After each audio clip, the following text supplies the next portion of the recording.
Today we have the 2018 Lexus IS. This is a hybrid electric petrol vehicle. It has done just under 73,000 miles with an automatic transmission.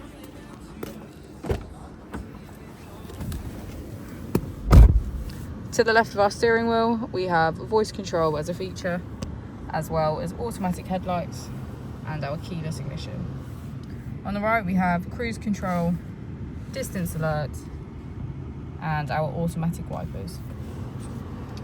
Moving on to our screen, we can access radio and media, navigation, smartphone integration, climate control, and our vehicle settings.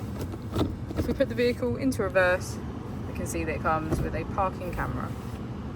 Just below, we have our dual zone climate control with heated seats on either side. If we press our mode button, we can switch between eco and sport. As we go into the back of the vehicle, we can see that it has a full leather cream and black contrast interior.